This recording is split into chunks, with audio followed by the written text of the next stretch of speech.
Shadows fall over my heart. Heading डाल लेना। इससे रिलेटेड जो आता है ना एग्जाम में, ग्राफ वाला क्वेश्चन आता है बहुत जबरदस्त, ठीक है। करंट डेंसिटी और एम्पियर सर्किट लॉ से रिलेटेड आता है ग्राफ का क्वेश्चन। कुछ इस तरीके से ग्राफ होता है, ध्यान से देखना। आपको इस तरफ डिस्टेंस देते हैं और इस तरफ आपको देते हैं बी क्या होती है? Magnetic field. और आपसे पूछा जाता है कि एक वायर है, ये वायर का क्या दे रखा है आपको? रेडियस। एक वायर है जिसका रेडियस यहां तक है, ये उसका सेंटर है वायर का, मतलब एक वायर है, वायर का ये क्या है? सेंटर है, और वायर का ये रेडियस है। जानते हो ना ऐसा वायर रहता है, ये उसका बताओ क्या दे रखा है? वायर के इस चीज को हमने क्या बोला है? क्रॉस सेक्शन एरिया, याद रखना। तो एक वायर है जिसका ये क्रॉस सेक्शन एरिया है और उसका आपको क्या दे रखा है? ये रेडियस। तो पूछा जाता है मैग्नेटिक फील्ड इस यहां सेंटर से लेके यहां तक कैसी होगी और उसके बाहर कैसे होगी, ठीक है। तो हम लोग ये देखते हैं ग्राफ के, पहले तो बढ़ती है मैग्नेटिक फील्ड, ठीक है, और फिर क्या होती है? डिक्रीज होती है। पहला होता है B is directly proportional to R, और बाद में बाहर निकलने के बाद B is inversely proportional to R। सही है। तो ये ग्राफ जो है ये कैसे आया? ये आया किसकी मदद से? करंट डेंसिटी की मदद से, और किसकी मदद से? एम्पियर सर्किट लॉ की मदद से, कि एक वायर है जिसका क्रॉस सेक्शन एरिया है कुछ, और ये उसका क्या दे रखा है हमें? सेंटर। सेंटर से लेके इस रेडियस तक तो बढ़ती है पहले मैग्नेटिक फील्ड, फिर इनवर्सली प्रोपोर्शनल होने के कारण कर्व से कम होती रहती है, ठीक है। तो ये बनाना डायग्राम फटाफट। और ये ग्राफ किसके लिए है? Relation between cross section of wire and magnetic field. Relation between cross section of wire and magnetic field.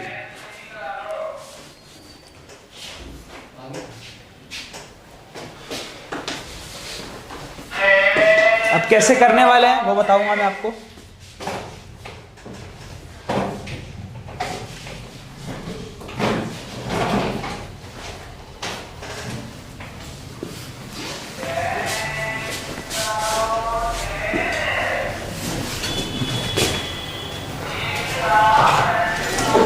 अब करंट डेंसिटी और एम्पियर सर्किट लॉ का साथ साथ यूज कैसे करते हैं वो बताऊंगा मैं आपको, समझना,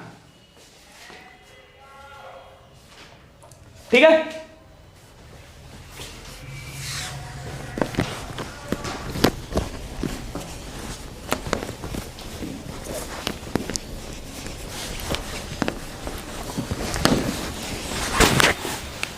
अब समझते हैं।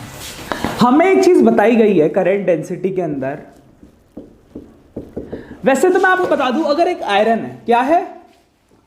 आयरन का हम बहुत बड़ा वॉल्यूम ले, ये एक छोटा सा पार्ट ले आयरन का, क्या डेंसिटी सेम होती है? जबकि इसका मास अलग है, वॉल्यूम अलग है, इसका मास अलग है, वॉल्यूम अलग है। आयरन का आप एक पार्टिकल लो या आयरन के बहुत सारे पार्टिकल लो, आप आयरन की एक फिक्स क्या मानोगे? डेंसिटी। डेंसिटी खास डेंसिटी एक्चुअली में क्या होती है कि कैसे पार्टिकल आपस में क्या है? पैक्ड है, हाउ दे आर पैक्ड, उनकी पैकिंग कैसे है, कैसे वो कॉम्पोजिशन है उनकी, कितने एरिया में कितने पार्टिकल रहते हैं, कितने एरिया में कितने पार्टिकल रहते हैं। तो कविता मुझे एक बात बताओ, करंट डेंसिटी होगी क्या चीज? एक वायर के अंदर करंट डेंसिटी क्या चीज होगी?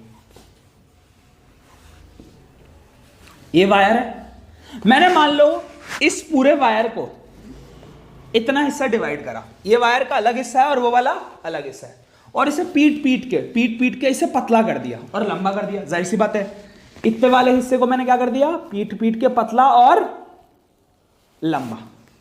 सही है। तो बताओ क्रॉस सेक्शन एरिया इसका ज्यादा है या इस वाले पार्ट का ज्यादा है? डेफिनेटली इसका ज्यादा है क्रॉस सेक्शन एरिया। इसका एरिया क्या है? काफी ज्यादा है, इसका एरिया कम है। सही है। अब यहां से अलग करंट पास होगा I1, और यहां से क्या होगा? यहाँ का करंट क्या है, एरिया 2 एरिया 1 है यहाँ का, और इस तरफ का एरिया। तो हमें इतना चीज पता लगती है कि यहाँ करंट भी अलग है, एरिया भी अलग है, यहाँ करंट भी कम है, एरिया भी कम है, पर ओवरऑल जो रेशियो होता है I1/A1 I2/A2 का, वो रेशियो क्या रहता है, बराबर रहता है। याद रखना इनका रेशियो क्या रहता है, बराबर। ना ही करंट बराबर है वहां दोनों का, ना ही एरिया बराबर है, यहां जाहिर सी बात है एरिया बड़ा है, पर इनका रेशियो क्या आएगा, बराबर। कैसे, जैसे मान लो मैं यहां का एरिया ले लूं, जो यहां का एरिया है वो मैंने ले लिया, let's take 40 metre centimetre square. इधर का एरिया क्या है, 40 सेंटीमीटर स्क्वायर, और करंट जो इसके अंदर से ट्रैवल कर रहा है वो हमने ले लिया कितना एम्पियर, 200 एम्पियर। करंट ज्यादा है यहां पर, क्लियर है। यहां का एरिया मैंने ले लिया 2 सेंटीमीटर स्क्वायर, और यहां करंट की जाहिर सी बात है कम होगा, तो करंट ले लिया मैंने यहां पर कितना एम्पियर, 10 एम्पियर। अब रेशियो निकालने बैठे हैं हम, तो कितना आएगा बताओ, यहां आई क्या है 200/40, और वहां कितना है बताओ, बराबर आ रहा है कि नहीं आ रहा, कितना आ रहा है यहां पर, और वहां पर भी कितना आ रहा है। इसी चीज को क्या बोलते हैं हम, करंट डेंसिटी। ये क्या है, करंट डेंसिटी। करंट डेंसिटी क्या चीज होती है, करंट अपॉन में एरिया। ये बात लिख लेना, याद रखना कि इस दुनिया में अगर एक वायर का, बस सुनना, ये करंट डेंसिटी तभी बराबर होगी जब पूरा मटेरियल एक ही होगा। पूरा मटेरियल क्या होगा, तभी ये करंट डेंसिटी बराबर रहेगी आपकी। कोई दिक्कत, लिख लो कि करंट डेंसिटी क्या चीज होती है। मान लो ये वायर कॉपर का होता और ये वायर आयरन का होता, तब ऐसा होता। सुनो, एक वायर कॉपर का है और वो आयरन आयरन का, तब ऐसा नहीं होगा। ये पूरा ही किसका है, कॉपर का है, या पूरा ही आयरन का है, बस इनका एरिया अलग अलग है और करंट अलग अलग है, पर इनका रेशियो क्या आएगा, बराबर आएगा।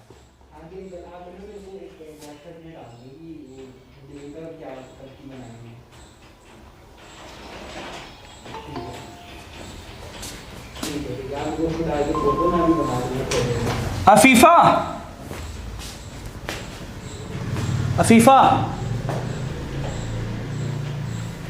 आवाज आ रही है,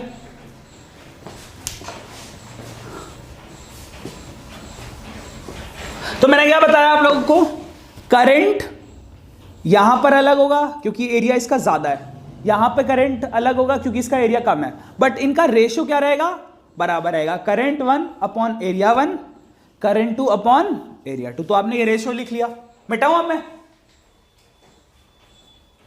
मिटा दूं, तो ओवरऑल हम लोगों को इतना पता लग गया कि करंट ओवरऑल बराबर रहेगा, करंट डेंसिटी बराबर रहेगी।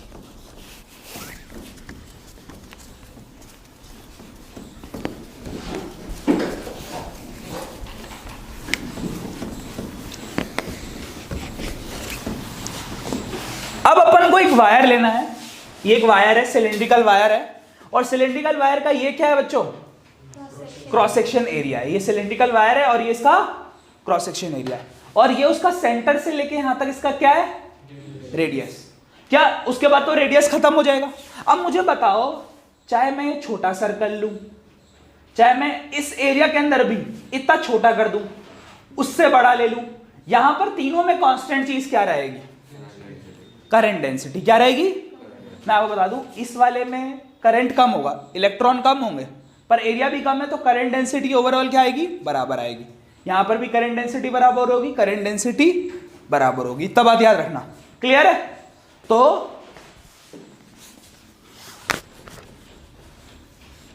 ये अगर कोई भी आपका वायर है, सिलेंड्रिकल वायर है, मुझे सिर्फ इतने का निकालना है। मान लो इस पूरे वायर में करंट है I, पूरे वायर में कितना है करंट, पूरे इस वायर में जहां तक रेडियस R है क्या है I, पर मैंने इतना लेट कर लिया, ये R1, क्या लेट कर लिया, ये R1, तो यहां का करंट भी क्या होगा, I1। तो क्या मैं ये बोल सकता हूं, करंट 1 बाय पाई R1 का स्क्वायर इक्वल टू पूरा करंट बाय पाई बड़ा आर स्क्वायर। पक्का सही है ये? चलो अच्छी बात है। क्यों सही है ये? दोनों का हमें पता है इस करंट और इस रेडियस से निकलने वाले एरिया का बराबर किससे होगा? ऊपर पूरे करंट से और पूरे रेडियस से। तो यहां से हम लोग को I1 की वैल्यू क्या पता लगेगी बताओ? I by pi r square into pi R1 का, पाई से पाई कट गया, क्या आ गया I1 की वैल्यू? I R1 का स्क्वायर बाय R का स्क्वायर। इसको एक इक्वेशन बना के रखना।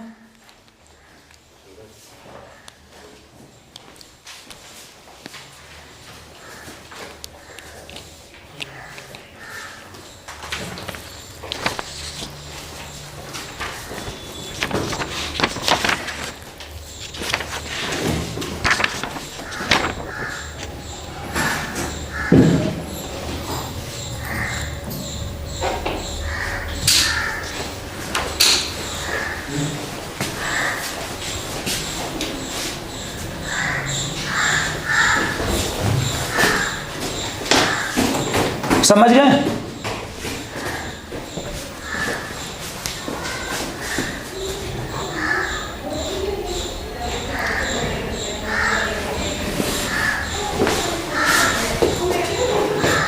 अनाविता समझ में आया क्या है ये?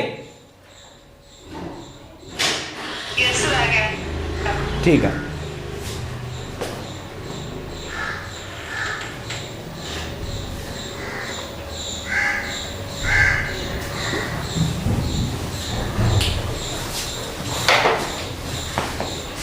ठीक है, अब अपन को I1 की क्या मिल गई? वैल्यू। अब मैं बताता हूं आपको ampere circuital law. Current density हमने जान ली और अब हम जानेंगे एम्पियर सर्किटल लॉ और उन दोनों को फिर कंबाइन करेंगे। तो हमारे हिसाब से वायर के अंदर जितना हम वायर को पतला करते जाएंगे, उसके क्रॉस सेक्शन को छोटा करते जाएंगे, उतना कम उसमें से क्या ट्रेवल करेगा? करंट। अब जो चीज बता रहा हूं वो समझना ध्यान से। अब एम्पियर सर्किटल लॉ हमें क्या कहता है? एम्पियर सर्किटल लॉ हमें ये कहता है कि कोई भी वायर है, कोई भी आपका वायर है, ठीक है, वायर जो है उसमें क्या ट्रेवल करता है? करंट। क्या इस पे इसके आसपास की मैग्नेटिक फील्ड को हम देख सकते हैं? एम्पियर सर्किटल लॉ कहता है कि इसके आसपास की मैग्नेटिक फील्ड को हम तो देख नहीं सकते, पर हम देख नहीं सकते, पर हम फिर भी एक क्या ले लेते हैं? एक इसे क्लोज्ड लूप क्या कर लेते हैं? कंसीडर कर लेते हैं। यही तो हम करते हैं कि एक वायर है, उसके अराउंड हमें मैग्नेटिक फील्ड दिखती नहीं है, ठीक है, पर फिर भी हम उसके अराउंड कैसा लूप कंसीडर कर लेते हैं? Closed loop. और जो ही हम क्लोज्ड लूप कंसीडर करते हैं, इससे पता है, इसने बोल दिया ये होता है एम्पीरियन लूप। क्या होता है? जैसे गॉस भी बनता है ना, गॉस लॉ, गॉस ने भी यही बोला था कि एक चार्ज के अराउंड एक गॉसियन सरफेस मान लो, ठीक है, गॉसियन सरफेस मतलब पूरा का पूरा एक एरिया मान लो जहां पे उस चार्ज का इफेक्ट देखा जाएगा। वैसे ही एम्पियर सर्किटल लॉ कहता है कि किसी भी वायर के अराउंड एक क्लोज्ड क्या मान लो? लूप कंसीडर कर लो, और इस लूप का नाम क्या रख दो? Amperian loop. और यही एम्पीरियन लूप हमें क्या निकल के दिखाएगा? बी यानी कि मैग्नेटिक फील्ड। सही है, जिसके अंदर हम चाहें तो एक छोटा सा एलिमेंट भी कंसीडर कर सकते हैं, एक एम्पीरियन एलिमेंट भी कंसीडर कर सकते हैं, डीएल। क्या होता है ये डीएल? इस पूरी मैग्नेटिक फील्ड का एक छोटा सा पार्ट क्या होता है? डीएल। पूरी मैग्नेटिक फील्ड का एक छोटा सा पार्ट क्या होता है? और बहुत सारे DL DL DL DL DL मिला देंगे, सारे डीएल को इंटीग्रेट कर देंगे, इंटीग्रेट मतलब जोड़ देंगे, तो आंसर क्या आएगा? Full length. Full length. तो अब ये समझना क्या बताता था एम्पियर सर्किटल लॉ में? क्या बताया? Close integration of B dot DL is mu naught times of current. सही है, हमने एक एम्पीरियन लूप बनाया है, तो यहां पर म्यू नॉट टाइम्स ऑफ आई। और अगर n लिए हैं, ऐसे बहुत सारे लिए हमने लूप्स, तो क्या होगा? Close integration of B dot D L is equal to n mu not I. जब नंबर ऑफ क्या बनेगी, बहुत सारी मैग्नेटिक फील्ड बनेगी, और लिख लो ये फॉर्मूला किसने दिया बताओ, एम्पियर सर्कुटल लॉ ने। और एम्पियर सर्कुटल लॉ आपसे क्या करवाता है, जबरदस्ती की चीज, कंसिडरेशन। वो आपसे ये करवाता है कि एक वायर के अराउंड एक क्या मानना है हमें, एम्पीरियन लूप मानना है, और उस एम्पीरियन लूप का छोटा सा हिस्सा क्या होगा, डीएल। और ऐसे डीएल डीएल डीएल डीएल मिला देंगे तो पूरा इंटीग्रेशन करने के बाद क्या आ जाएगा, लेंथ आ जाएगा। और यहां पर याद रखना यार डॉट प्रोडक्ट है, क्या है, डॉट प्रोडक्ट है। क्लियर है? अगर ये n है, n नंबर ऑफ फील्ड्स है, हाँ, कोई दिक्कत यहां तक?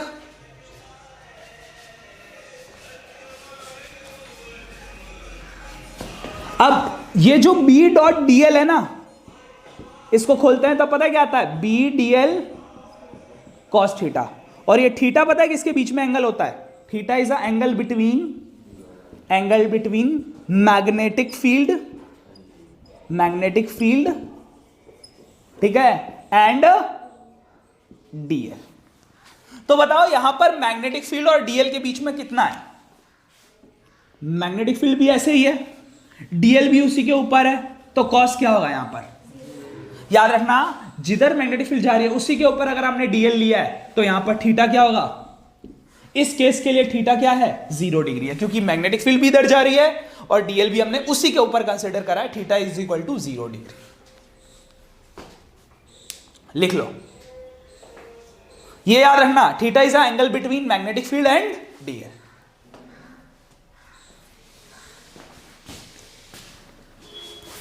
कोई दिक्कत?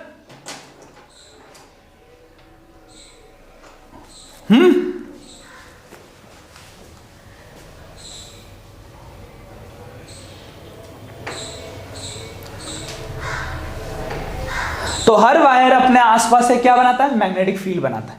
मैग्नेटिक फील्ड हमें नहीं पता तो हम क्या करते हैं, उसको एक क्या मान लेते हैं, एम्पीरियन लूप। एक कंसीडर कर लेते हैं एक वर्चुअल, उसके अराउंड एक सर्कुलर पाथ, और उस सर्कुलर को पाथ क्या होगा बोलते हैं, एम्पीरियन लूप। और पूरे इस क्लोज्ड पाथ को जब हम इंटीग्रेट करेंगे, पूरा क्लोज पार्ट को, इसको DL DL DL DL integrate करेंगे तो पूरा एल आ जाएगा। क्या आ जाएगा, एल। कंसिडरेशन के तौर पे मैं वो करके दिखाता हूं एक बार। यहां तक कर लिया ना, चलो ठीक है।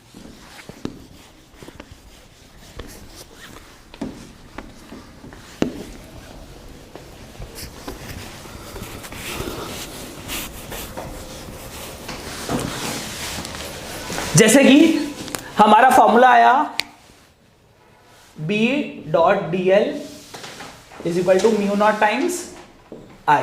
यहां पर हम इसे लिख सकते हैं B dl cos theta close integration mu naught I।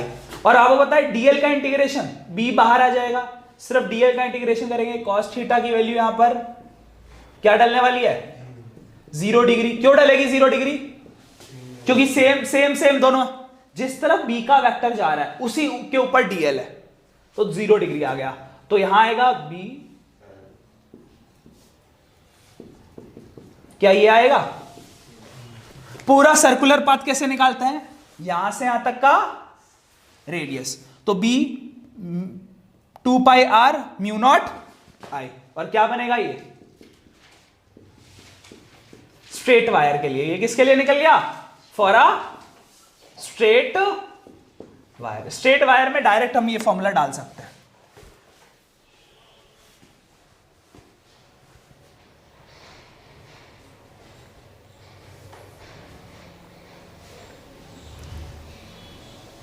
कोई दिक्कत नहीं, चलो सही।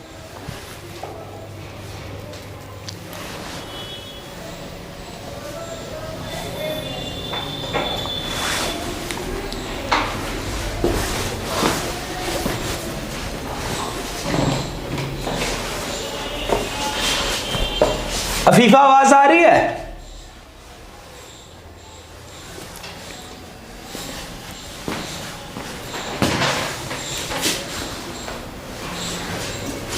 अनाविता? Yes, sir. अब मुझे बताओ सिर्फ इतने पोर्शन के लिए, ये जो वाला पोर्शन है ना, इतने पोर्शन के लिए हमें मैग्नेटिक फील्ड निकालनी है, सिर्फ इतने के लिए, इतने पोर्शन के लिए। तो क्या करेंगे हम? पूरे वायर के लिए निकाली, सिर्फ इतने पोर्शन के लिए निकालिए, क्या आएगा बताओ? हमारा फॉर्मूला क्या है स्ट्रेट वायर के लिए? देखो मैं बताता हूं, B is equal to mu naught current by 2 pi, और यहां आएगा रेडियस जो कि सेंटर से लेके यहां तक का डिस्टेंस है। मुझे सिर्फ इतने के लिए निकालनी है, तो मैं क्या करने वाला हूं देखना, B is equal to mu naught I1 क्यों? क्योंकि इसके अंदर करंट I1 था, अपॉन में 2 पाई R1। अब मुझे बताओ क्या मैं I1 की वैल्यू ये डाल दूं? I1 की वैल्यू क्या निकाली थी मैंने? I R1 का स्क्वायर, ये और ये तो एक क्या टर्म है? कांस्टेंट टर्म है। करंट और R जो पूरे वायर का था वो क्या था? एक कांस्टेंट टर्म। तो इससे एक कट जाएगा और B किसके प्रोपोर्शनल आ जाएगा? Magnetic field is directly proportional to R1, क्योंकि ये वाला करंट और ये रेडियस तो उस वायर के लिए कांस्टेंट टर्म है, और magnetic field is directly proportional to R1, क्योंकि R1 एक बच गया, एक कट गया और एक, इसीलिए स्टार्टिंग में जो मैंने आज ग्राफ बताया था उसमें मैंने ये बताया था कि एक तरफ मैग्नेटिक फील्ड हो और एक तरफ क्या लो? डिस्टेंस लो। सेंटर मतलब इस ओरिजिन से लेके इस आर तक, ओरिजिन से लेके इस आर तक, तो मैग्नेटिक फील्ड पहले बढ़ती है और फिर एकदम से कम होने लगती है। और अंदर बढ़ने का लॉजिक समझ में आया? अंदर बढ़ने का लॉजिक हमने प्रूफ भी करके बताया कि B is directly proportional to R1। और बाहर कम क्यों होगी? उसके बाद सीधा ये वाला रूल लगेगा, mu naught I by 2 pi R। तो अगर हम इसमें देखेंगे तो इनवर्सली प्रोपोर्शनल आएगा, तो B is inversely proportional to R। तो इसलिए ये वाला ग्राफ हमेशा याद रखना।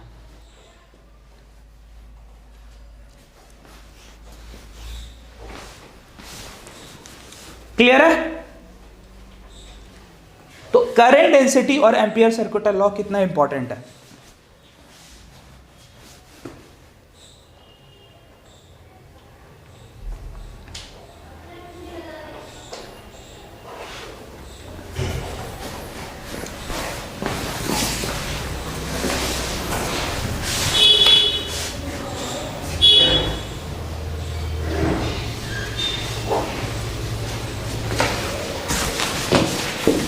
ये इनसाइड दी वायर है। क्लियर है? तो इनसाइड वायर मैग्नेटिक फील्ड बढ़ती है और फिर कम रहती है। ठीक है, आगे बढ़े अब।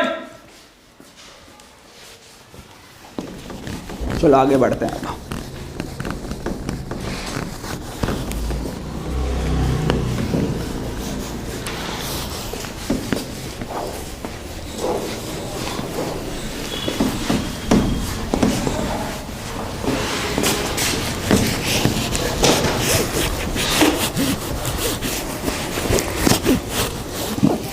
तुम में से किसी को लेफ्ट हैंड रूल के बारे में पता है?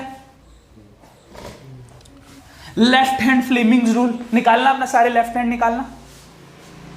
ठीक है, लेफ्ट हैंड कहाँ है आपका? करो, इसे बनाओ। ऐसे बनाते हैं ना। ऊपर वाला क्या, ये वाला क्या होता है? Magnetic field. ये थंब क्या होता है? फोर्स या मोशन। और ये वाला क्या होता है? करंट। सही है? ऐसे आपका रहता है ये एफ बी और F B I, F B I. ठीक है, तो एफ बी आई अपने दिमाग में रख लो। सही है? ये हमें ये चीज बताता है, देखो ये चीज पता है क्या बताता है कि दूर जाएंगे, या अभी हम क्या करेंगे, दो वायर लेंगे और दोनों के बीच में फोर्स निकालेंगे। क्या निकालेंगे? Force between two wires. ढेर सारे क्वेश्चन इसके ऊपर आ रखा है, फोर्स बिटवीन टू वायर्स के बीच में। अब कैसे करते हैं फोर्स बिटवीन टू वायर्स, जरा देखते हैं। चलो, तस्बीह ध्यान से समझना। हाँ, बच्चे ना बहुत ही ज्यादा कंफ्यूज होते हैं इस वर्ड में।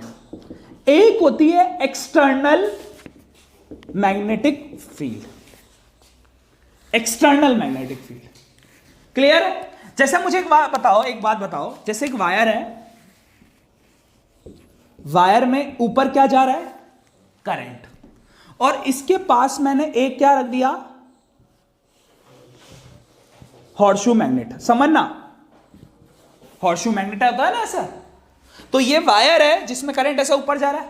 आप जानते हो इसमें मैग्नेटिक फील्ड किधर जाएगी? नॉर्थ टू साउथ नहीं जाती, और वापस फिर अंदर आ जाती है ऐसे, पता है ना? बाहर से ऐसे जाती है नॉर्थ टू साउथ, और अंदर जाती है साउथ टू नॉर्थ। अब मुझे बताओ, क्या यहां करंट और बी दोनों परपेंडिकुलर हो रहे हैं? और इस केस में जब दोनों परपेंडिकुलर होती है तो बनती है मैक्सिमम, क्या बनती है? फोर्स। क्या बनती है? और थोड़ा इसको हिला दें, जैसे इसको टेढ़ा कर दें, सही है, तो 90 डिग्री नहीं रहेगा। जैसे मान लो, या तो वायर को ऐसे टेढ़ा कर दे, वायर को आप टेढ़ा कर दोगे तो ऐसे करंट हो जाएगा, ये रहेगी मैग्नेटिक फील्ड। अब थीटा थोड़ा कम हो गया है ना, अब थीटा थोड़ा कम हो गया, समझ में? तो देखो, समझना, मैक्सिमम का केस क्या है? अभी है, पर वायर को मैंने थोड़ा टेढ़ा कर दिया, मतलब वायर ऐसे हो गया तो करंट की डायरेक्शन ये हो गई, तो ये थीटा अब तो कम रह गया ना, सही है? मान लो ये रह गया 60 डिग्री इस केस में। तो अब आपको एक फॉर्मूला बताऊंगा, वो फॉर्मूला होता है एफ का बी एल बी, ये क्या है? B L I sine theta. ये फॉर्मूला किस केस में लगेगा? वैसे दोनों में ही लगेगा। 60 के केस में 60 वैल्यू डालेगी, और एक केस में क्या डालेगी? इसमें 60 के कारण क्या लगाना पड़ेगा? √3/2, और इसमें क्या डायरेक्ट डल जाएगा? 1। और √3/2 से ज्यादा क्या होता है? इसीलिए मैंने बोला था कि जब दोनों परपेंडिकुलर होता है ना, तो मैक्सिमम क्या बनता है? फोर्स। मैक्सिमम फोर्स कब बनती है? जब दोनों में 90 डिग्री हो। और इसे अगर आप थोड़ा बहुत इधर उधर चेंज करोगे तो क्या होएगा? फिर चेंज हो जाएगा आपका। तो ये फोर्स का फॉर्मूला याद रखना, BLI। और ये पता है कैसे डिराइव हुआ है? उसी से हुआ है, एक था ना QBV, फोर्स लगाती है QBV साइन थीटा था वो, एक्चुअली में QBV साइन थीटा। वहां पे जो I होता है ना, I आपने सुना है Q/T, कभी सुना है? अगर मैं यहां से Q की वैल्यू क्या डालेगी बताओ? I × T × B × V sign.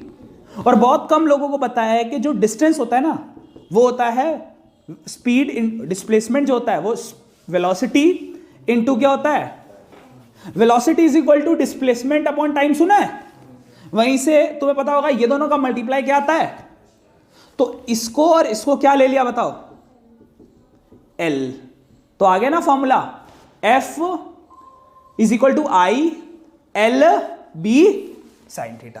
तो याद रखोगे, एक तो होता है QBV वाला फॉर्मूला, कहां गया वो? QBV साइन थीटा, और एक होता है BLI sine theta, BLI sine theta. अब मुझे बताओ, इसमें फोर्स किस तरफ लगेगी? कोई बता सकता है? लेफ्ट हैंड रूल लगा के फोर्स किस तरफ बनेगी इसके अंदर? सबसे पहले B को सेट करो, सारे B को।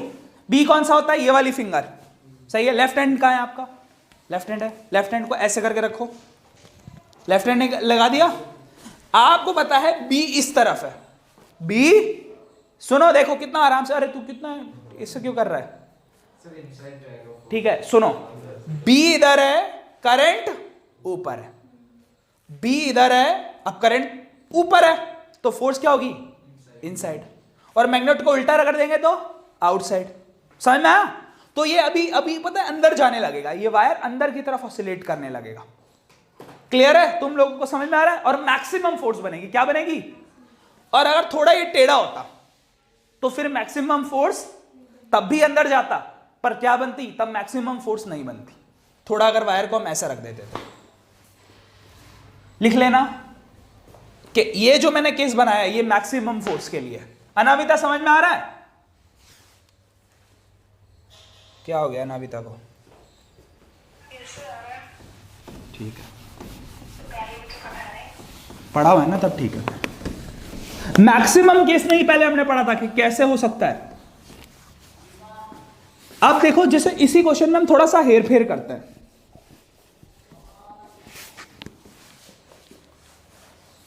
अब बताओ,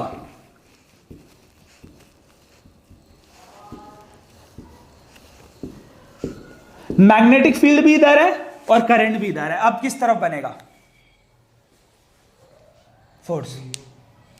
यहां फोर्स क्या हो जाएगी? सीधा सीधा, क्योंकि दोनों पैरेलल हो गए, और पैरेलल मतलब थीटा इज इक्वल टू, और हमें पता है फॉर्मूला क्या है, आई एल, और साइन जीरो क्या होता है? पूरा जीरो। याद रखना कि इस केस में पूरा जीरो हो जाएगा। इक्विलिब्रियम, क्या इक्विलिब्रियम। थोड़ा अलग लेते हैं हम।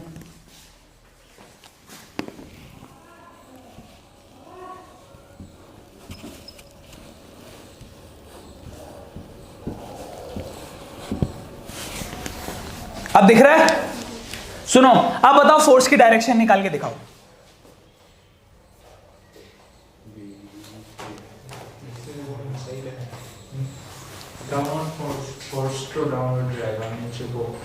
कैसे? मैं जैसे बता दूं, मेरा तो अभी भी इनसाइड आ रहा है, डाउनवर्ड कैसे आ रहा है?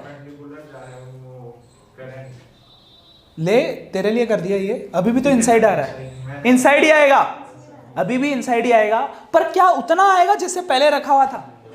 ठीक है, ये दोनों के बीच में यहां पर एंगल आपको 60 दिया है, तो आप क्या फॉर्मूला डालोगे बताओ? साइन 60 नहीं भैया, ये और इसके बीच में नहीं देखते हैं वेक्टर, आप क्यों इसके इसमें कैसे देख रहे हो? ये होएगा 120, ठीक है, वैल्यू चाहे सेम हो, पर एंगल तो समझ में आ रहा है ना? तुम लोग को पता होना चाहिए ना कि ये इसके और इसके बीच में, वेक्टर के बीच में देखते हैं। मैंने ऐसा ये 60 दिया जानबूझ के, ताकि आप ये वाला लो 120, समझ में आया?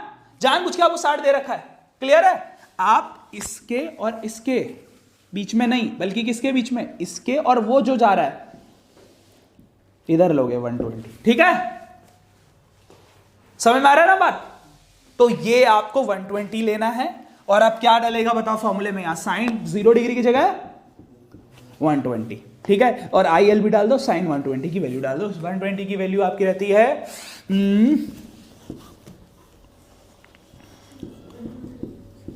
√3/2। क्या हुआ बताओ? लिखा? चलो, अब मेरा यहां पर एक क्वेश्चन है, ये वाली मैग्नेटिक फील्ड इस वायर के लिए एक्सटर्नल है या इंटरनल है? अब मैं एक बात बताऊंगा जो मैंने आपको नॉर्मल क्लास में नहीं बताई होगी, समझना उस चीज को। वो बात ये है कि ये देखना, ये एक्सटर्नल है, ठीक है? हमेशा एक फॉर्मूला होता है, एक वर्ड होता है FBI। मैं इसमें से बता दूं, इसमें से कोई दो चीज होती है तो तीसरी बनती है, क्या बनती है? पर इसमें याद रखना, फोर्स तब बनेगी जब करंट वायर के पास अपना हो और मैग्नेटिक फील्ड उसकी क्या हो? एक्सटर्नल हो। जैसे वायर है, हम लोगों को इस चैप्टर का मेन मोटिव होता है कि एक वायर होता है ना, वायर अपने आसपास क्या बनाता है? Magnetic field. वायर अपने पास मैग्नेटिक फील्ड बना रहा है, तो करंट ने क्या बनाई? Magnetic field. पर ये मैग्नेटिक फील्ड इस वायर की खुद की है या इस पे एक्सटर्नल है? तो कभी भी खुद की वायर की मैग्नेटिक फील्ड फोर्स क्रिएट नहीं करती। जैसे एक वायर है, उसने अपने आसपास मैग्नेटिक फील्ड बनाई, पर वो उस पर तो नहीं पड़ रही ना, वो उसके आसपास बन रही है। तो एक वायर पर जब एक्सटर्नल पड़ती है ना किसी और की, तब फोर्स बनती है। याद रखना, एक वायर वैसे तो हमेशा एक वायर में करंट ट्रैवल करेगा तो मैग्नेटिक फील्ड बनाएगा, पर वो उसकी मैग्नेटिक फील्ड अपनी है, तो उसको क्या चाहिए? एक्सटर्नल। और इसके पीछे का लॉजिक देखो क्या होता है, पता है क्या? जब एक्सटर्नल भी है और खुद की भी है, तो वो दोनों आपस में क्या करती है? झगड़ती है। समझ रहे हो? एक बाहर की भी है और एक अपनी भी है। और हम लोगों को एक बहुत पहले बात बताई गई थी कि two magnetic field never intersect. किसकी हो बात बताइए? तो होगा क्या? इस वायर के पास जो अपनी वाली है और ये वाली है, ये दोनों आपस में इंटरसेक्ट, यहां कहीं ना कहीं वायर के पास अपनी मैग्नेटिक फील्ड भी है और एक एक्सटर्नल है। अब उन दोनों में झगड़ा होगा, एक्सटर्नल और इसके अंदर, जिस चक्कर में क्या क्रिएट होगी, फोर्स। फोर्स के पीछे बनने का लॉजिक क्या है, अपनी और एक्सटर्नल के बीच में क्या होना, रिपल्शन होना। समझ में आया, क्लियर है? तो ये बात याद रखोगे तुम लोग, ये बात याद रखना कि एक वायर के पास अपनी होती है, अपनी से फोर्स नहीं बनती, जब कोई इस पे एक्सटर्नल लगाएगा ना तब इस पे फोर्स बनेगी। तो फोर्स तभी बनती है जब मैग्नेटिक फील्ड एक्सटर्नल हो और करंट वायर के पास अपने खुद का हो। क्लियर है? चलो ठीक है।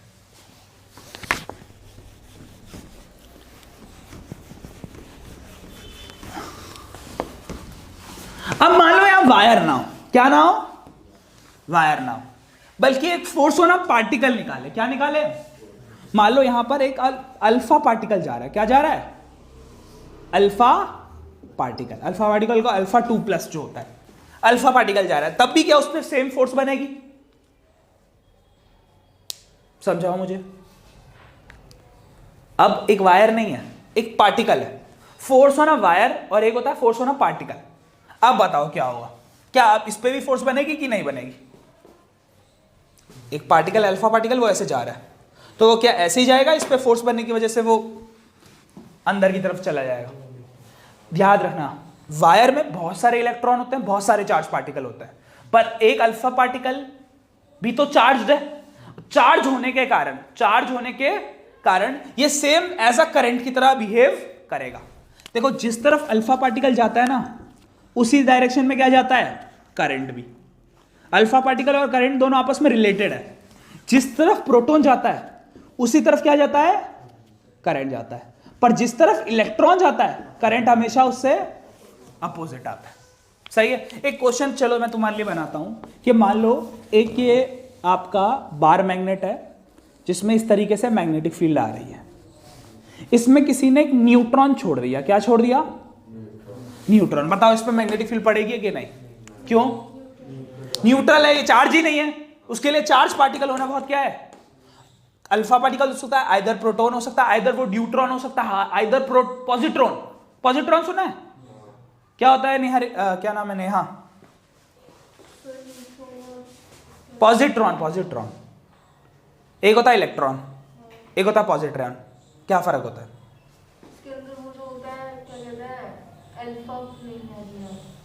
किस किस को याद आ रहा पॉजिट्रॉन? बताओ सरदार जी।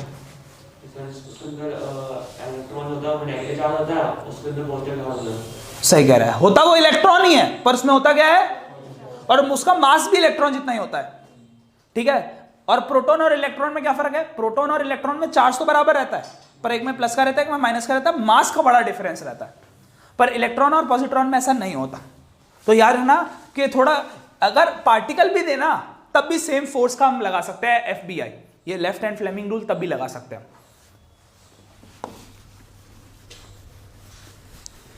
करंट जो है ना वो हमेशा पॉजिटिव पार्टिकल्स को सपोर्ट करता है, याद रखना। तो इसीलिए जिस तरफ पॉजिटिव पार्टिकल जाता है उसी तरफ क्या जाता है? करंट। हम लोगों को नेगेटिव पार्टिकल बल्कि कम पता है, हमें पॉजिटिव पार्टिकल ज्यादा पता है। अल्फा पार्टिकल भी पॉजिट्रॉन है, पॉजिटिव है, और न्यूट्रॉन भी पॉजिटिव है, और प्रोटॉन तो पॉजिटिव है ही, पॉजिट्रॉन भी पॉजिटिव है। नेगेटिव में हमें क्या पता है? सिर्फ एक इलेक्ट्रॉन, उसके अलावा कोई जो नेगेटिवली चार्ज पार्टिकल हो, अनलेस कोई नॉन मेटल का आयन हो। क्या हो? नॉन मेटल आयन सुना है? जैसे O2-, Cl-, ये सब फिर जब ये प्लाज्मा होती है ना, एक टाइप की प्लाज्मा गैस होती है, उसके अंदर होते हैं नॉन मेटेलिक ऑक्साइड्स होती है, वो भी नेगेटिव चार्ज का काम करती है। और कोई आपने सुना हो? तस्बीह।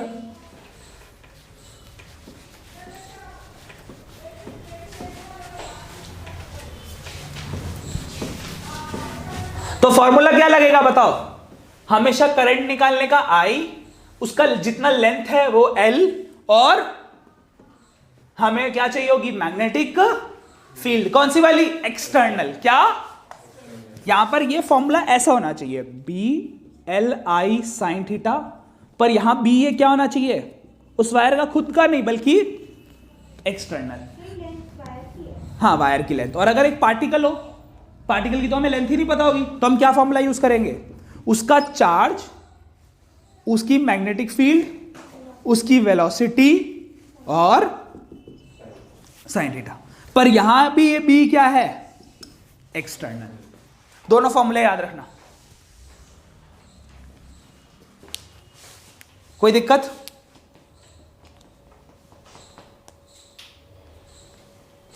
नहीं समझ में आ रहा है आपको? ये वाला कब लगेगा, जब एक वायर, असली का वायर, तो वायर की लेंथ, उसकी करंट और उसकी क्या डाल देंगे, एक्सटर्नल मैग्नेटिक फील्ड, जो उस पर बाहर से पड़ रही है। पर अगर पार्टिकल हो, वायर ना हो, तब हम क्या लेंगे, उसका चार्ज, उसकी वेलोसिटी और उसकी एक्सटर्नल मैग्नेटिक फील्ड जो उस पर पड़ रही है और एंगल, ये हमें जरूरत होगी। दोनों में फॉर्मूला समझना है, कब कब लगाना है। चार्ज हो कोई तो ये डालो, कोई वायर हो तो ये डालो। समझ में आया?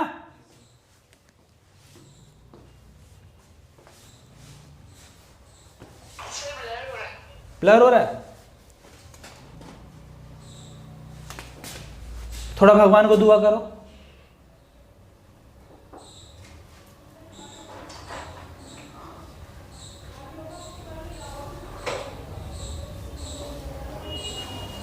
क्या हुआ सरदार जी?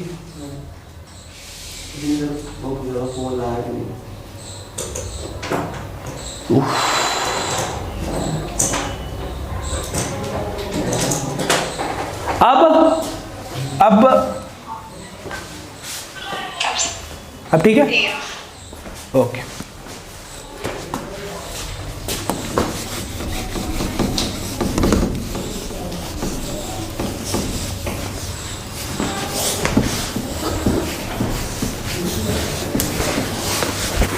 अब हेडिंग डालो, force between two parallel wires. Force between two parallel wires. 2 हो सकता है, 3 हो सकता है, 5 हो सकता है, n नंबर ऑफ सिस्टम भी हो सकता है। क्लियर है?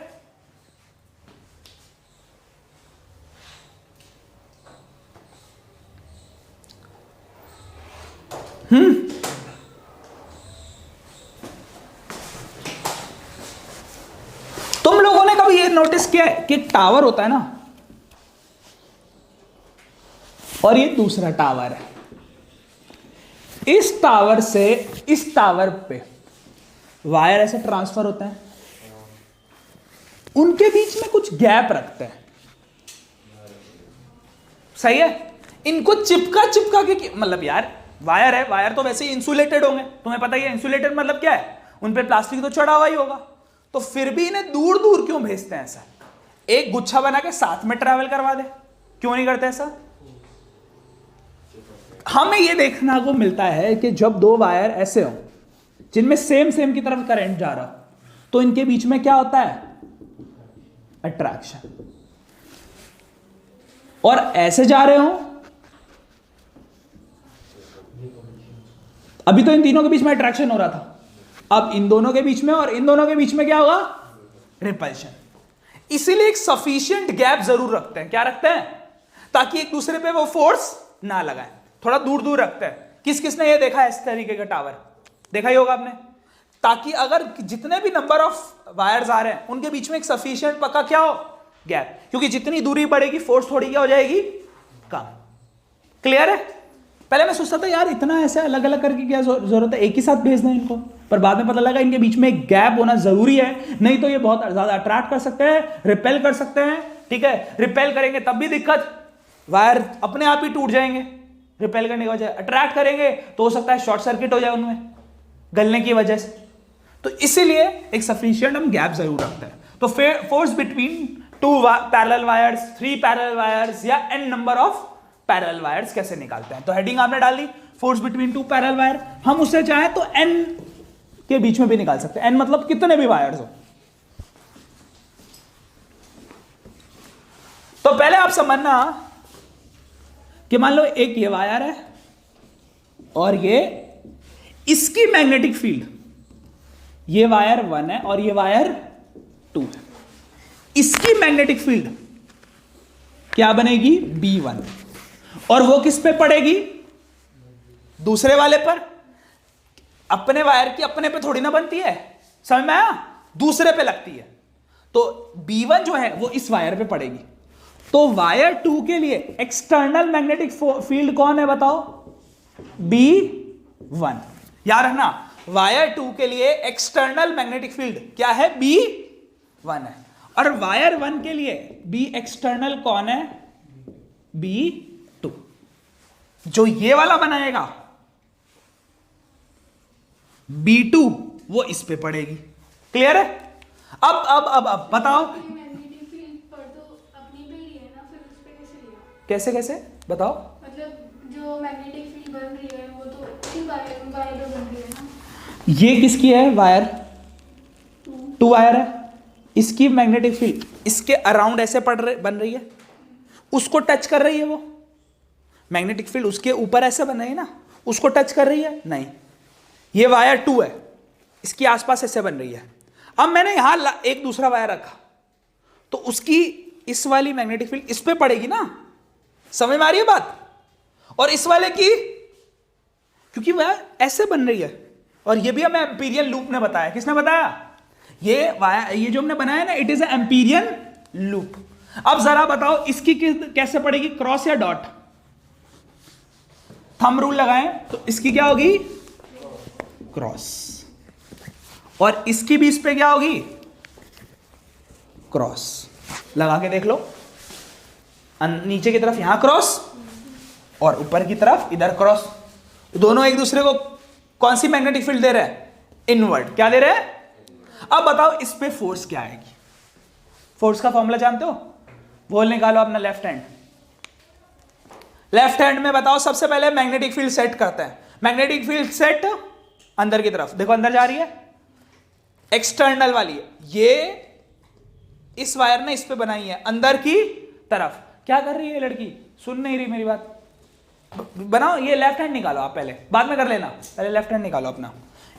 इस वायर पर हम फोर्स निकाल रहे हैं, तो अंदर की तरफ मैग्नेटिक फील्ड, करंट कहां है? ऊपर। फोर्स कहां आ रही है बताओ? इस तरफ, अपोजिट डायरेक्शन में ये फोर्स आ रही है इस तरफ। और इसका निकालना जरा, मैग्नेटिक फील्ड फिर से अंदर पर करंट नीचे, FBI है ना, FBI। तो B अंदर, करंट नीचे, फोर्स उस तरफ। ये दोनों रिपेल कर रहे हैं। क्या कर रहे हैं? रिपेल कर रहे हैं ना, जाहिर सी बात है यार, ये भी फोर्स। ठीक है, तो ये किस पे है? फोर्स फर्स्ट पे, और वो फोर्स किस पे है? सेकंड पर। फोर्स फर्स्ट निकालने का फॉर्मूला क्या होगा बताओ? फोर्स फर्स्ट निकालने का फॉर्मूला क्या होगा? करंट खुद का, मैग्नेटिक फील्ड दूसरे की, और लेंथ भी खुद की। यही तो फॉर्मूला होता है फोर्स निकालने का। करंट खुद का, लेंथ भी खुद की, पर मैग्नेटिक फील्ड दूसरे की।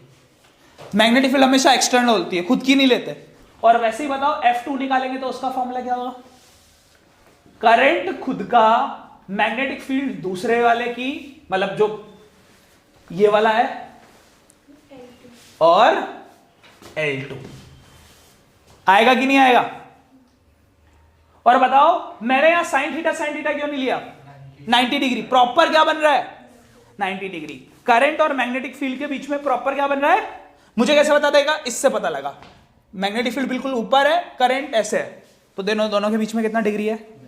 90 डिग्री ही बन रहा। इसमें भी 90 डिग्री बन रहा है, देखो ना। तो दोनों में 90 डिग्री बन रहा है, तो मैंने अपने आप ही साइन थीटा हटा दिया। जिसमें से हम एम्पियर का अगर रूल लगाएं, एम्पियर का याद है आपको फॉर्मूला? स्ट्रेट वायर के लिए अगर हम B2 निकालना चाहें तो क्या आएगा? Mu not I2 bye 2 pi R। यहां पर R क्या एज क्या लिया जा रहा है? R क्या लेंगे हम? As a distance. यहां पर R की जगह हम लेंगे एज अ, यहां से यहां तक का डिस्टेंस।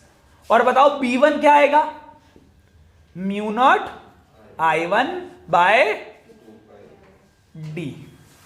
सही है? D क्या है बताओ?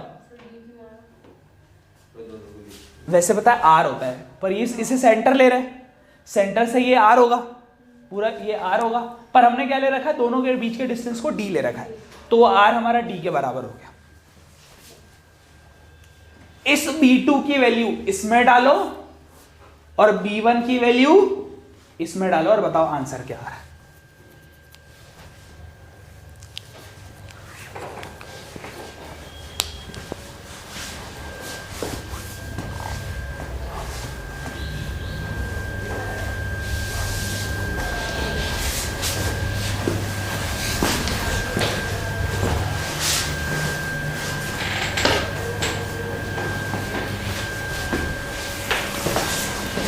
अनाविता कर रहे हो आप?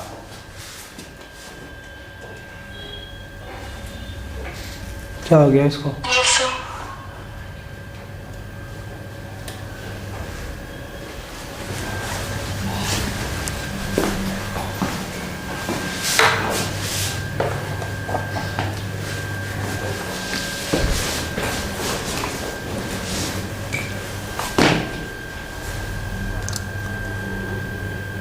क्या लगता है क्या आएगा? दोनों में एक चीज नोटिस करना, दोनों का सेम फॉर्मूला तो नहीं आएगा, बट एक चीज को छोड़ के बाकी सब होएगा सेम। F1 आएगा mu naught by 2 pi I1 I2 D by L1 और F2 आएगा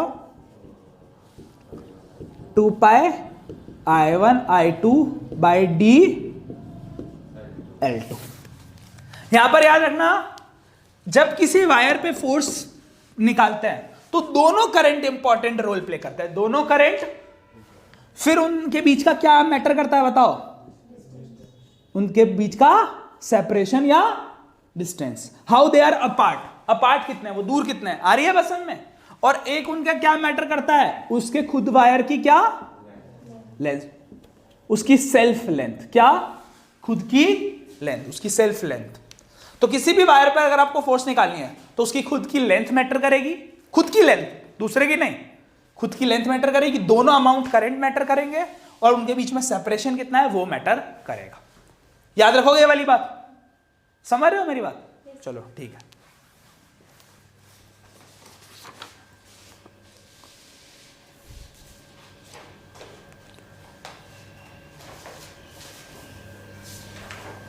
थर्टीन्थ एक बार क्वेश्चन करके दिखाओ तुम। 13th क्वेश्चन, एक क्वेश्चन है, what is the net force on the square coil. What is the net force on the square coil. Square मतलब क्या है? ओहो, इतने पागल बनाया हमें। स्क्वायर कॉइल बोला है बट है ये रेक्टेंगल, ये रेक्टेंगल 10 सेंटीमीटर और 15 सेंटीमीटर। तो बोला इन्होंने ऐसे स्क्वायर है बट है क्या ये रेक्टेंगल। अब स्क्वायर में समझना इसको। तो इस पूरे के पूरे कॉइल पर आपको क्या निकालना है? फोर्स निकालना है। क्वेश्चन एक बार मैं भी आपको भी दिखा देता हूं अनाविता।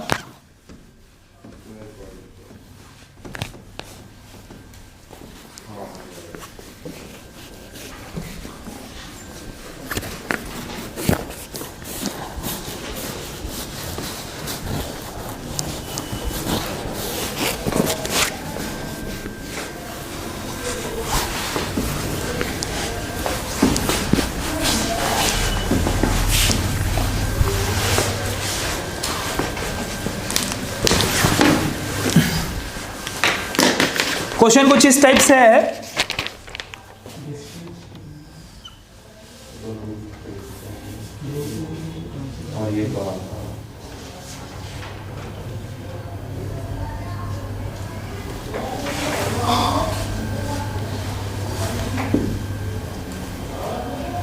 इसके अंदर कितना है बताओ?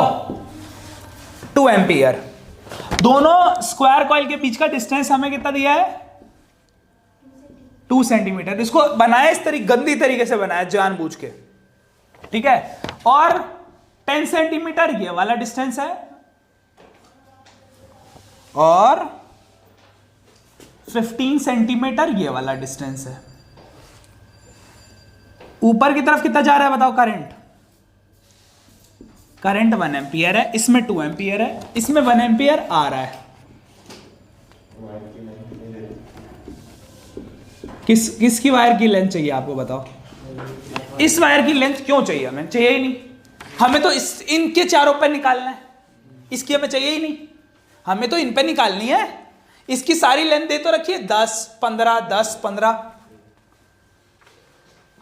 तो पहले मैं बताया इसको नाम दे देते हैं, क्या दे देते हैं? ए बी सी, और पहले एफ ए डी निकालूंगा। क्या निकालूंगा? F A D. बताओ क्या आएगा? म्यू नॉट क्या क्या क्या बताओ? आई वन यहां पर क्या लेंगे?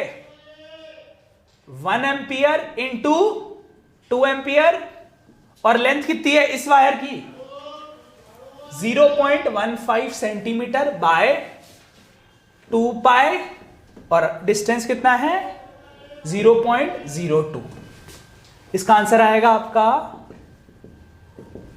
इधर डलेगा 4 पाई इंटू 10 की power -7 by 2 pi into 2 into 15 by, यहां से पॉइंट हटा दिया मैंने दोनों तरफ से, तो इधर भी 100 ऊपर भी 100, 15 बाय 2, 2 से 2 कट गया। बताओ आंसर कितना आएगा इसका?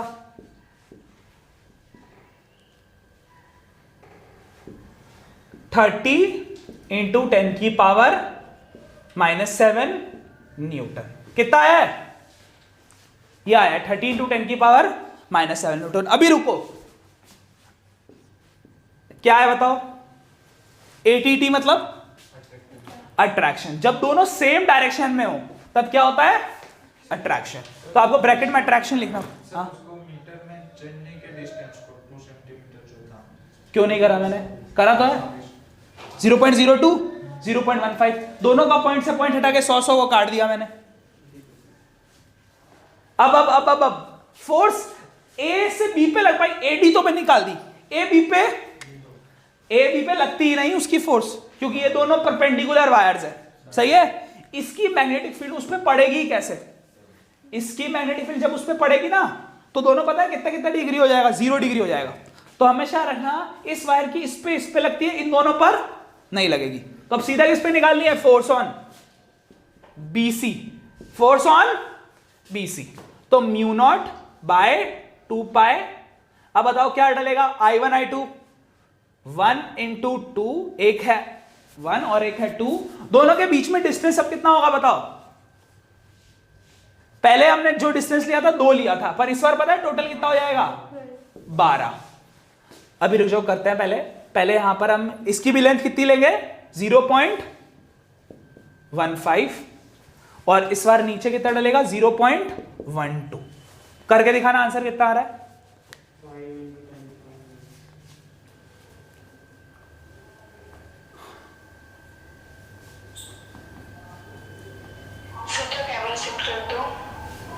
क्या थोड़ा किधर शिफ्ट कर दूं? देखना अब हो गया।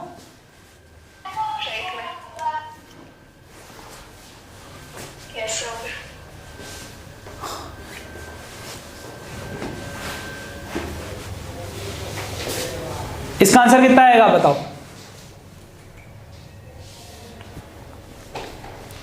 5 इंटू 10 की पावर -7। 5 इंटू 10 की पावर 5 इंटू 10 की पावर -7। 5 इंटू 10 की पावर -7, पर इस बार क्या होगा? रिपल्सिव। ये फोर्स BC जो आएगी वो रिपल्सिव आएगी। तो दोनों फोर्स ऐड होगी या बड़ी में से छोटी माइनस होएगी? माइनस, जाहिर सी बात है माइनस होएगी। तो इसका आंसर पता है कितना आएगा? फोर्स, नेट फोर्स आएगी 25 इंटू 10 की पावर माइनस होने के बाद न्यूटन। ये कोई आंसर है क्या?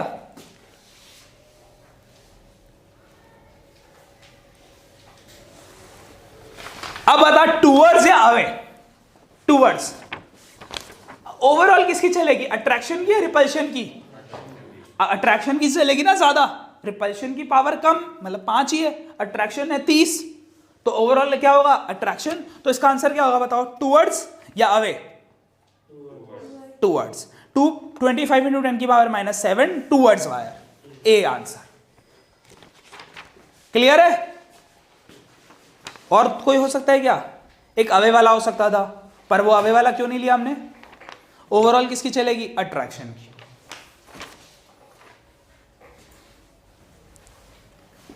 क्या वो परफेक्ट आंसर नहीं आ रहा आप लोग का? ठीक है,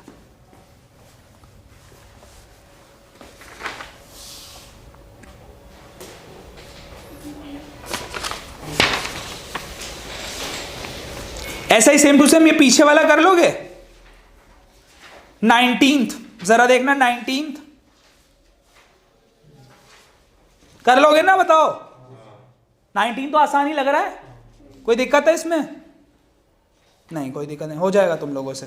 दोनों की तुम्हें वो भी दे रखी है, क्या बोलते हैं, 5 फोर्स एक्टिंग ओवर 5 मीटर इसकी वायर की लेंथ है और 30 सेंटीमीटर अपार्ट रखे हुए हैं। 5 मीटर इसकी क्या दे रखी है, दोनों की लेंथ, और 30 सेंटीमीटर अपार्ट। तो सेंटीमीटर को मीटर में कर लेना, और 5 तो ऑलरेडी मीटर दे ही रखा है वायर। 5 मीटर वायर काफी बड़ा होता है, ये इंस्टीट्यूट से भी बड़ा चला जाएगा चौड़ाई से 5 मीटर वायर। तो मतलब एक से ज्यादा आंसर है ना? किसके? इनमें एक से ज्यादा आंसर हो सकता है। 2 आंसर आएंगे इसमें, एक तो वैल्यू आएगी और एक अट्रैक्टिव और रिपल्सिव आएगी। दो आंसर आ सकता है।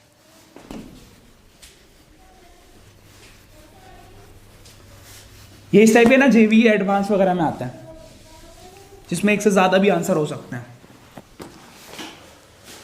क्लियर है?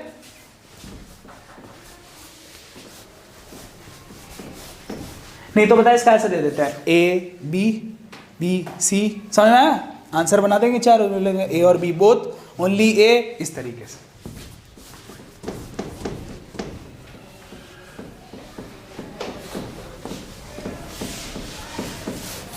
ये टॉपिक क्लियर हो गया, फोर्स बिटवीन 2 पैरेलल वायर्स। और अगर ऐसे जितनी भी हो, मान लो ऐसे बहुत सारी वायर दे दी और उसमें एक पावर मेन सप्लाई हो, क्या हो, मान लो मेन वायर ये ले लिया, तो फिर इसी से सारा क्या लेंगे हम, डी डी और ये वाला D1 D2 और समझ में आया? याद रखना, जो मेन सप्लाई हो उससे ही आप लेना। अगर जो आपको 4 वायर दे दिया और बोल दिया मेन इससे निकालो, तो इसके हिसाब से हम सब निकालते हैं। क्लियर है? फिर ऐड होगा, रिपेल होगा, वो तो तुम्हें पता ही होगा। इसको उल्टा कर दिया तो जाहिर सी बात है ये रिपल्सिव आएगी, है ना? और सेम होती तो सारी अट्रैक्टिव आती, उस हिसाब से फिर आपका आंसर होएगा, नेट आंसर आ सकता है कि ये वायर नेट कितनी फोर्स लगाएगी। क्लियर है? क्या क्या मैटर करता है? जिस वायर पे निकालनी है उसकी लेंथ और जिस वायर से लगने वाली डिस्टेंस, है ना? डी और वो क्या बोलता है, लेंथ बहुत सोच समझ के लेना। और कई बार सिर्फ लेंथ ना देके आंसर ये पूछते हैं, क्या पूछते हैं? आपको लेंथ नहीं देंगे और बोलेंगे फोर्स पर यूनिट लेंथ लगाओ, क्या निकालो, फोर्स पर यूनिट। और पर यूनिट लेंथ का मतलब होता है कि हमने लेंथ को 1 मीटर कंसीडर कर रखा है। कितना? यहां पे कई बार पर यूनिट बोलते हैं ना, force per unit metre length, तो पर यूनिट का मतलब है 1 metre length, 1 metre length. Clear है?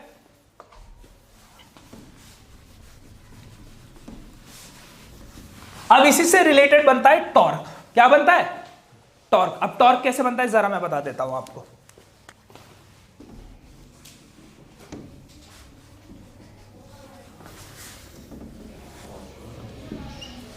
क्या नॉर्थ और साउथ अलग अलग पोल्स हो सकते हैं? नहीं होते। तो ये नॉर्थ और साउथ अलग अलग कैसे बनाया मैंने? ये पीछे जाके पक्की बात मिल रहे होंगे, ये हॉर्सशू मैग्नेट होगा। क्या होगा? Horseshoe magnet. इसके बीच में हमने कोई भी आर्मेचर रख दिया, आर्मेचर मतलब कोई एक कॉइल रख दी। क्या रख दी? कॉइल। क्या ये रोटेशन करेगी? क्या ये रोटेशन करेगी? सच बताओ, बताना कैसे करेगी, बताओ बताओ जरा। इस पे कैसे लगेगी मैग्नेट? आप जानते हो मैग्नेटिक फील्ड इधर जा रही है, इसमें इनवर्ट जा रही है, लगाना मैग्नेटिक फील्ड इधर, देखो लेफ्ट हैंड, मैग्नेटिक फील्ड इधर, करंट ऊपर है ना, और इसमें आउटवर्ड। रोटेशन होगा, होगा रोटेशन? नहीं, पूरा घूमेगा, पूरा वाइब्रेशन होगा, रोटेशन नहीं होगा। क्यों नहीं होगा? पता है क्या, यहां दिक्कत हो जाएगी। क्या हो जाएगी? क्योंकि जैसे ये हाफ रोटेशन करके आएगी, क्या आएगी? Half rotation. समझना, ये है ए, ये है बी, ये है सी, और ए से बी करंट ऊपर जा रहा है। तो जैसे ही हाफ रोटेशन होगा, ए बी यहां पहुंच जाएगी, और ए बी में कहां जा रहा है करंट? ऊपर जा रहा है। हाफ रोटेशन के बाद जैसे ही हाफ रोटेशन होगा, पूरा नहीं घूमी है, सिर्फ ये इधर आई है और वो इधर आई है, और सी और डी में क्या होगा बताओ? नीचे की तरफ। उल्टा हो गया। अब पता है, इस पे फोर्स ऊपर लगेगी, इस पे फोर्स नीचे, इस पे फोर्स ऊपर। पहले यहां पर अंदर लग रही थी और यहां से बाहर आ रही थी, इस बार यहां से बाहर आ रही है, वहां से। तो ये पता है कैसे फुल रोटेशन नहीं होगा यहां पर पता है क्या होगा? याद रखना, ये पहले घूम के इधर आएगी, फिर वापस ऐसा आ जाएगी। ये दिक्कत होगी इसमें। क्या दिक्कत हो रही है बताओ?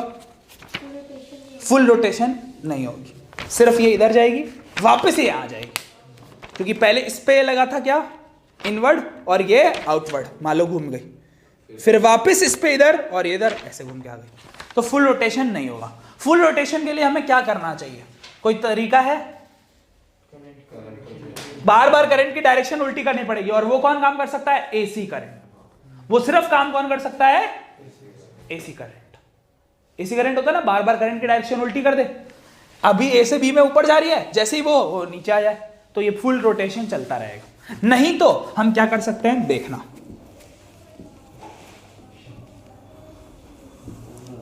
याद आती है वो स्प्लिट रिंग्स?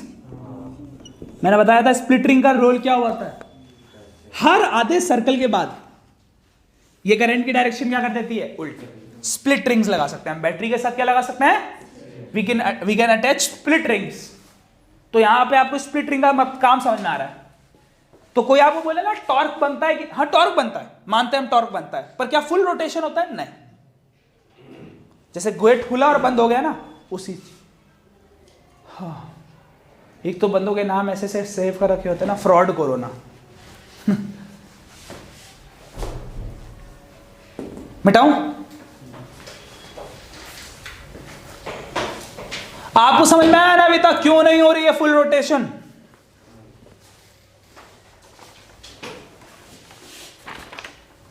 बोल नहीं रही है। अच्छे से नहीं आया? इसको समझो, एक में करंट ऊपर जा रहा है, एक में करंट नीचे आ रहा है। तुम लोग भी समझ लो, एक में करंट ऊपर जा रहा है और एक में करंट, जिसमें करंट ऐसे ऊपर जा रहा है उसमें पहले फोर्स ऊपर जा रहा है, तो फोर्स नीचे की तरफ लगी, तो ये रोटेट होके इधर आ गई। अभी भी करंट इसमें ऊपर जा रहा है, पहले इसमें ऊपर जा रहा था, फोर्स लगी, ऐसे आ गई। अभी भी इसमें करंट क्या जा रहा है? ऊपर। इस वाले साइड में, इस वाले साइड में करंट ऊपर जा रहा है। और अगर हम दोबारा से लगाएंगे इस पे रूल, तो हमारा लेफ्ट हैंड रूल से इसका क्या आएगा? पिछली बार ये अंदर थी और ये बाहर थी, पर अगर हम इस पे अब रूल लगाएं तो क्या आएगा बताओ? दोबारा इनसाइड। तो हुआ ये कि पहले इस वाले पार्ट पे इनसाइड लगी थी तो ये घूम के इधर आ गई, दोबारा इस पे इनसाइड लगी तो घूम के ये आ गई। पूरा फुल रोटेशन नहीं हो रहा, बल्कि पता है क्या हो रहा है?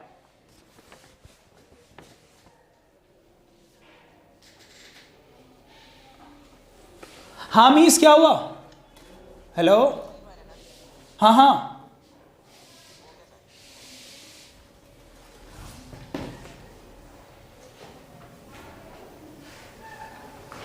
अनाविता, आप आपको समझ में आया? एक बार आप खुद भी कोशिश करना कि पहले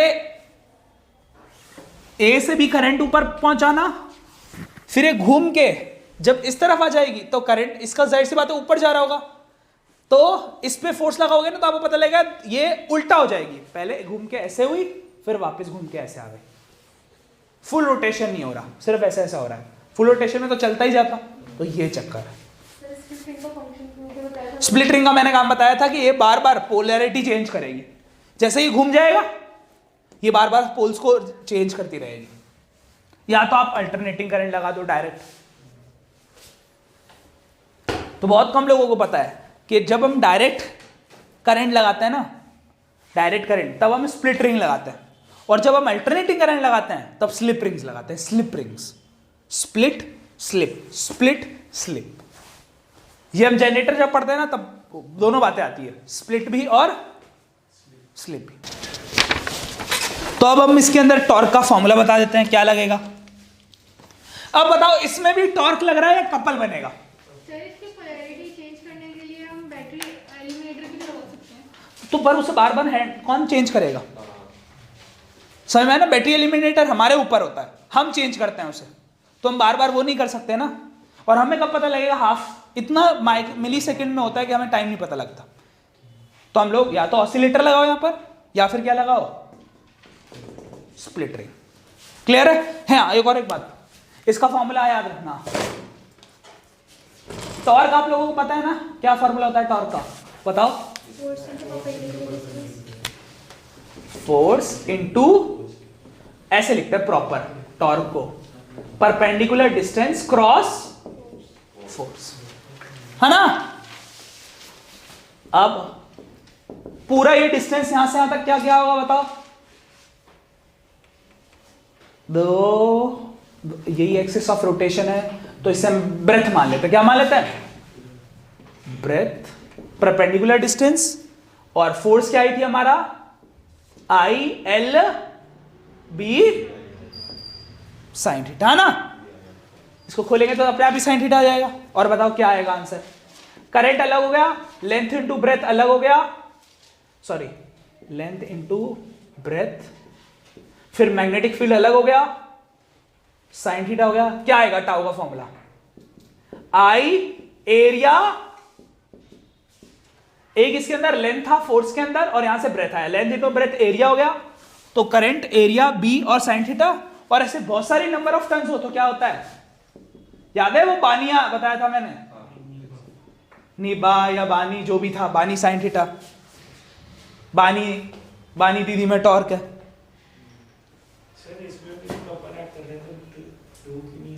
भाई यहां से आधा ब्रेथ होती और पूरी ब्रेथ हो गई ना, समझा।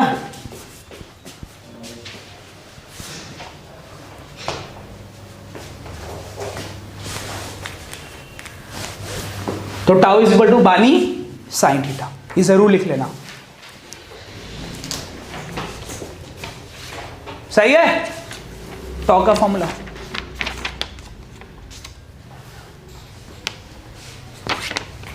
कल ये जरूर लेके आना, इससे रिलेटेड और भी क्वेश्चन करेंगे, हाँ, और कुछ और टॉपिक्स है वो पढ़ेंगे। डन। ये रही इसकी ब्रेथ, लेंथ हमने ली थी पहले L, जो फोर्स के अंदर होती है लेंथ, और ब्रेथ क्या है इसकी, आपको पता है ना, यहां से परपेंडिकुलर डिस्टेंस होगा हाफ ब्रेथ, पर क्योंकि कपल लग रहा है तो पूरी ब्रेथ ले लिया हमने। कल बताया था ना मैंने आपको, कपल का में पूरा ही हम डिस्टेंस ले लेते हैं।